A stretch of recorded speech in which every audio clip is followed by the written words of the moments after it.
I'm going to show you how to create an Amazon list to be able to share for purchasing purposes. This is going to make it much easier for those that do any kind of purchasing for your organization to make purchases instead of sending them an itemized link list in an email, or just write it down to make sure you get exactly what you want and the quantity you want. This is going to make it much easier for you and for the purchaser.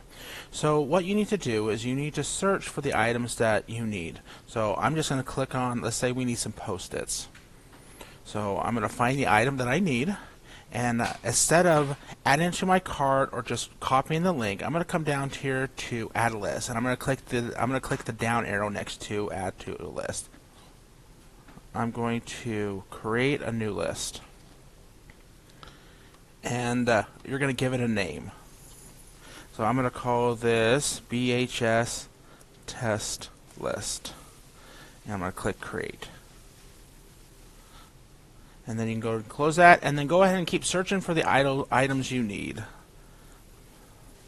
Let's see, say I need some number 2 pencils, and this looks like what I want, so I'm going to go ahead and select it, come down here to the list, drop down the list, and find that list that you made, BHS Test List, and get added. We're going to close that. Let's say I need some glue sticks. I'll go ahead and add these to the list as well. So any item that you need to be purchased for your classroom, go ahead and find it and add it to the list. When you're ready, what you're going to do is you can either go here and click on View Your List, or if you want to view your list another way, go ahead and come up here to the top. Hover over. Don't click. If you click, it's going. It'll take you to a setting page. But if you just hover over it, you can come here. You can see all of your lists right here. And if you don't see the name on it, you just click See More.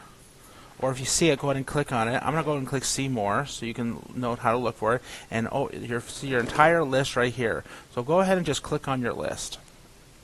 Once you have clicked on your list, then we can come in here and we can add how many quantities we want of each of them. Let's say I need 2 orders of this one. So I come over here and I click on where it says Add Comments, Quantity, or Priority. And here, let's say I need 2 of these, and I'm going to click Save. Let's say in the pencils, I need 4 sets of these, and click Save. And let's say I need 2 sets of the sticky notes, and click Save. When I've got my list completed and the quantities, you see my quantities have popped up here. I'm going to come up here and I'm going to go ahead and click Invite for someone. And then what I'm going to do is I want the person to view only. I don't want them to be able to edit it. I just want them to be able to view only. And you're going to copy the link. Just click Copy by link. You can click Invite by email if you want to, but I usually just click Copy Link and go straight to my email. And it'll automatically copy your link. Open your email and send whoever your purchaser in your organization an email with this link attached to it. And it's going to make your life and their life much easier when it comes to purchasing. I hope this helped, and we'll see you next time.